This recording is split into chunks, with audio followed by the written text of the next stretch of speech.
দর্শক সকলকে স্বাগত জানাচ্ছি বিবিআর নিউজের নির্বাচনী ভাবনায়।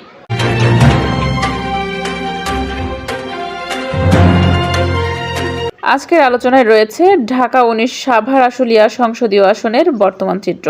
প্রতিবেদক মোহাম্মদ ময়নুল ইসলাম পারামানিকের পাঠানো তথ্য ভিডিও চিত্রে বিস্তারিত তুলে ধরা হলো। ঢাকা ১৯ সাভার আশুলিয়া আসনটি বর্তমানে শূন্য রয়েছে। সামনে ত্রয়োদশ জাতীয় সংসদ নির্বাচন ২০২৬কে ঘিরে আসনটি রাজনৈতিক ও সামাজিকভাবে ব্যাপক আলোচনার কেন্দ্রে পরিণত হয়েছে। এখানকার ভোটারদের মধ্যে নানা প্রত্যাশা ও দাবি ক্রমেই জোরালো হচ্ছে। স্থানীয়দের অন্যতম প্রধান দাবি হল দীর্ঘদিন ধরে অবহেলিত রাস্তাঘাটের উন্নয়ন এবং তীব্র যানজট থেকে মুক্তি। বিশেষ করে আশুলিয়া ও সাভার শিল্প অঞ্চল হওয়ায় এখানকার যোগাযোগ ব্যবস্থা আধুনিকায়ন সাধারণ মানুষের বড় চাওয়া। এছাড়া আশুলিয়া ও সংলগ্ন এলাকায় দীর্ঘদিনের জলবদ্ধতার সমস্যা নিরসন এবং কলকারখানার বর্জ্যজনিত দূষণ নিয়ন্ত্রণ বর্তমান সময়ের বড় চ্যালেঞ্জ হিসেবে দেখা দিয়েছে।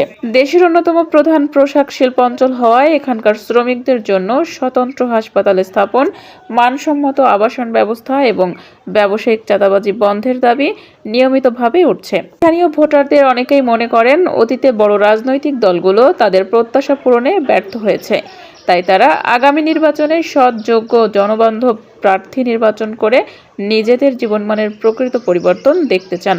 মোট ৮ জন প্রার্থী প্রতিদ্বন্দ্বিতা করছেন। তাদের মধ্যে অন্যতম প্রার্থী বাহাদুর ইসলাম ইমতিয়াজ। তিনি ঢাকা ১৯ আসন নিয়ে বিবিআর নিউজের সঙ্গে নিজের মতামত ও পরিকল্পনার কথা তুলে ধরেন।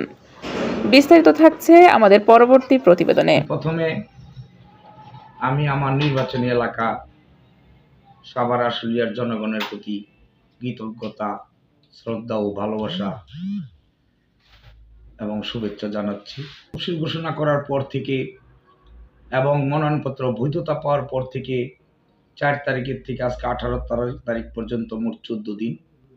এই ১৪ দিনে আমি সাভারের Birulia union, Ashulia union, Yarpur union, এই ৩টা ইউনিয়নে আমার বন্ধু বান্ধব, আত্মীয় স্বজন, ভাই ব্রাদার এবং শুভাকাঙ্ক্ষী যারা আছে সবার সাথে আমি মত বিনিময় করছি, দেখা সাক্ষাৎ করছি।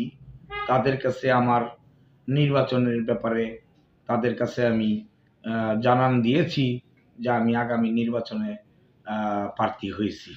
জাতীয় পার্টি ক্ষমতায় থাকা অবস্থায় এখানে দুইবারের এমপি ছিলেন, তখন উপজেলা চেয়ারম্যান ছিলেন।